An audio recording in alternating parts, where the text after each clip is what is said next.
श्री गणेशाय नमः। वक्रतुंड महाकाय सूर्यकोटि समप्रभ निर्विघ्नं कुरु मे देवं सर्वकार्येषु सर्वदा।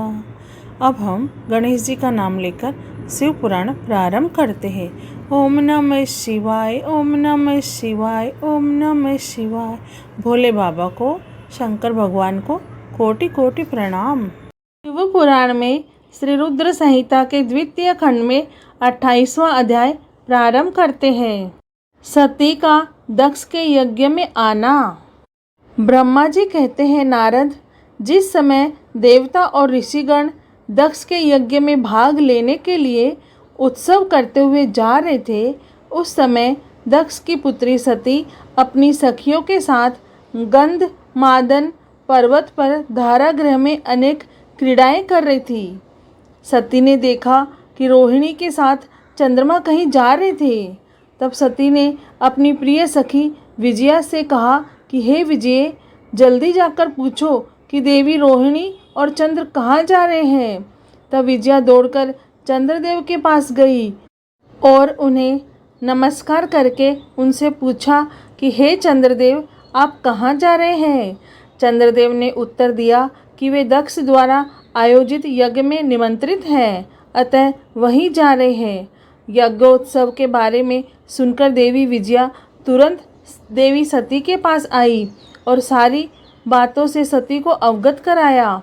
तब देवी सती को बड़ा आश्चर्य हुआ कि ऐसी क्या बात है जो पिताजी ने यज्ञोत्सव के लिए अपनी बेटी दामाद को निमंत्रण तो दूर सूचना भी नहीं दी। बहुत सोचने पर भी उनकी समझ में कुछ नहीं आ सका। असमंजस की स्थिति में वे अपने पति महादेव जी के पास गई और उनसे कहने लगी। सती बोली, हे महादेव जी, मुझे ज्ञात हुआ है कि मेरे पिताश्री दक्ष जी ने एक बहुत बड़े यज्ञोत्सव का आयोजन किया है, जिसमें उन्होंने सभी देवर्षियों, महर्षियों एवं देवताओं को आमंत्रित किया है। सभी देवता और ऋषिगण वहाँ एकत्रित हो चुके हैं।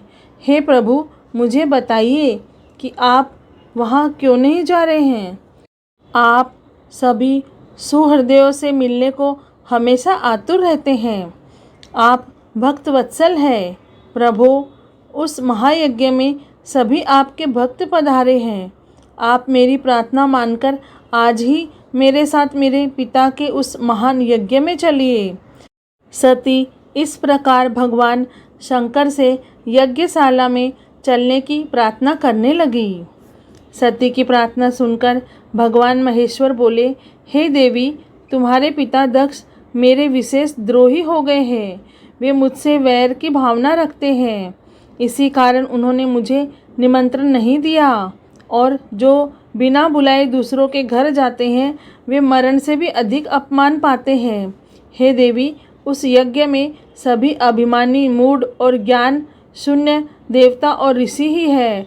उत्तम व्रत का पालन करने वाले और मेरा पूजन करने वाले सभी ऋषि मुनियों और देवताओं ने उस महायज्ञ का त्याग कर दिया है तथा अपने अपने धाम को वापस चले गए हैं। अतः प्रिय, हमारा उस यज्ञ में जाना अनुचित है। वैसे भी बिना बुलाए जाना अपना अपमान करना है। शिवजी के इन वचनों को सुनकर देवी सती क्रुद्ध हो गई और शिवजी से बोली, हे प्रभु, आप तो सबके परमेश्वर हैं। आपके उपस्थित होने से यज्ञ सफल हो जाते हैं। आपको मेरे दुष्ट पिता ने आमंत्रित नहीं करके आपका अपमान किया है। भगवान, मैं ऐसा करने का प्रयोजन जानना चाहती हूँ कि क्यों मेरे पिता ने आपका अनादर किया है। इसलिए मैं अपने पिता के यज्ञ में जाना चाहती हूँ ताकि इस बात का पता लगा सकूँ। अतः प्रभु, आप मुझे आज्ञा प्रदान करें। देवी सती के क्रोधित शब्दों को सुनकर भगवान शंकर बोले, हे देवी, यदि तुम्हारी इच्छा वहाँ जाने की है तो मैं तुम्हें आज्ञा देता हूँ कि अपने पिता के यज्ञ में जाओ। नंदीश्वर को सजाकर उस पर चढ़कर अपने संपूर्ण वैभव के साथ अपने पिता के यहाँ जाओ। शिवजी की आज्ञा मानकर देवी सती ने उत्तम श्रृंगार किया और अनेक प्रकार के आभूषण धारण करके देवी सती अपने पिता के घर की ओर चल दी। उनके साथ शिवजी ने 60,000 रुद्रगणों को भी भेजा। वे सभी गण उत्सव रचाकर देवी का गुणगान करते हुए दक्ष के घर की ओर जाने लगे। शिवगणों ने पूरे रास्ते शिव शिवा के यश का गान किया। उस यात्रा काल में जगदम्बा बहुत शोभा पा रही थी। उनकी जय जयकार से सारी दिशाएं गूंज रही थी। शिव पुराण में श्री रुद्र संहिता के द्वितीय खंड में 28वां अध्याय पूर्ण हुआ। ओम नमः शिवाय, ओम नमः शिवाय, ओम नमः शिवाय। हे भोलेनाथ शिव शंभु, हे माता पार्वती, आपको कोटि कोटि प्रणाम और कोटि कोटि धन्यवाद। जय भोलेनाथ।